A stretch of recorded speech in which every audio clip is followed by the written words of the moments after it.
ہم جو بھی عبادت کرتے ہیں اس عبادت کے اندر ہمارا خلوص ہونا ضروری ہے۔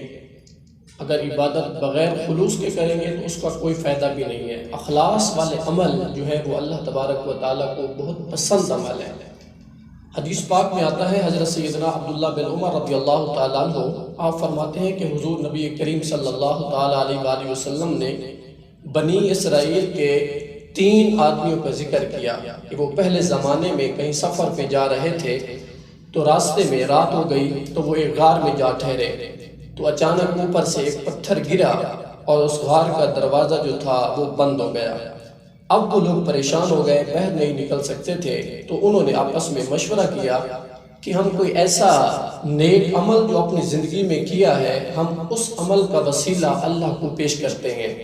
تو ان میں سے سب سے پہلے ایک آدمی بولا، اس نے عرض کی، یا الہ العالمین، یا رب العالمین، تو جانتا ہے کہ میرے والدین بزرگ تھے، بوڑھے تھے، اور میں جب بھی آتا تھا سب سے پہلے میں اپنے والدین کو کھلاتا تھا، دودھ پلاتا تھا، پھر اس کے بعد اپنے بچوں کو، اپنے غلاموں کو دودھ دیتا تھا۔ تو ایک دن ایسے ہوا کہ میں کہیں دور چلا گیا تو مجھے آنے میں دیر ہو گئی۔ جب میں شام کو آیا، دودھ دوہا اور لے کر میں اپنے والدین کے پاس پہنچا تو وہ سو رہے تھے۔ حضور میں نے انہیں جگانا بھی مناسب نہ سمجھا اور اپنے بچوں کو اپنے والدین سے پہلے دودھ دینا بھی مناسب نہ سمجھا، تو میں نے جو ہے وہ دودھ کا پیالہ تھاما اور کھڑا رہا اور میرے بچے میرے قدموں کے ساتھ لپٹ کر رو رہے تھے، حتیٰ کہ جب صبح صادق ہو گئی، میرے والدین بیدار ہوئے تو میں نے پہلے انہیں دودھ پلایا، پھر اس کے بعد میں نے وہ دودھ اپنے بچوں کو اور اپنے غلاموں کو دیا۔ یا الہ العالمین، اگر یہ عمل میں نے تیری رضا کے لیے کیا ہے تو یا الہ العالمین اس پتھر کو یہاں سے ہٹا دے۔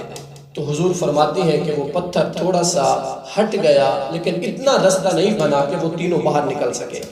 تو اب دوسرے نے عرض کی، یا الہ العالمین، یا رب العالمین، تو جانتا ہے کہ میری ایک چچا ذات تھی اور میں اس کے اوپر عاشق تھا اور میں اس سے اتنی محبت کرتا تھا جتنی ایک آدمی کو محبت ہوتی ہے، اور میں شدید محبت کرتا تھا۔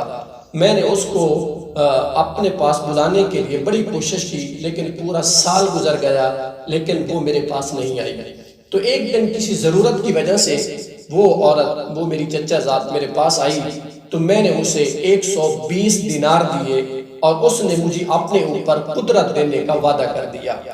تو یا الہ العالمین، تو جانتا ہے کہ جب میں اس کے قریب پہنچا تو صرف وہ تھی اور میں تھا اور کوئی بھی نہیں تھا۔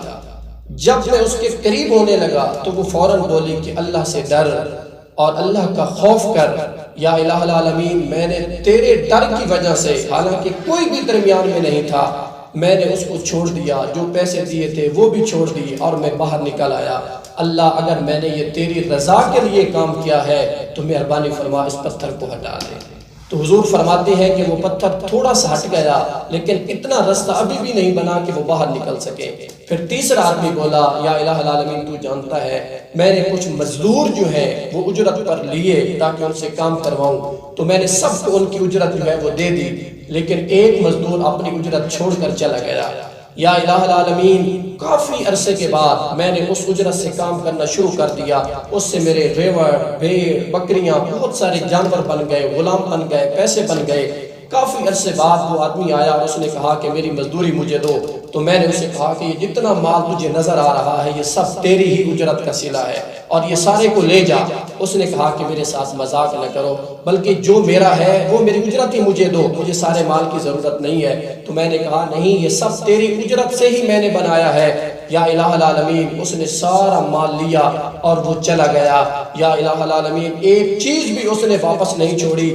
اگر میں نے یہ کام تیری رضا کے لیے کیا ہے تو یا الہ العالمین اس پتھر کو ہٹا دے۔ تو حضور فرماتے ہیں کہ وہ پتھر ہٹ گیا اور وہ تینوں غار سے باہر نکل آئے۔ تو معلوم ہوا کہ عمل کے اندر اگر اخلاص ہو، خلوص ہو، تو پھر اللہ تبارک و تعالیٰ کی بارگاہ میں جب ہم اپنے اچھے عمل پیش کرتے ہیں تو اللہ تبارک و تعالیٰ اس صدقے میں آدمی کے لیے آسانیاں پیدا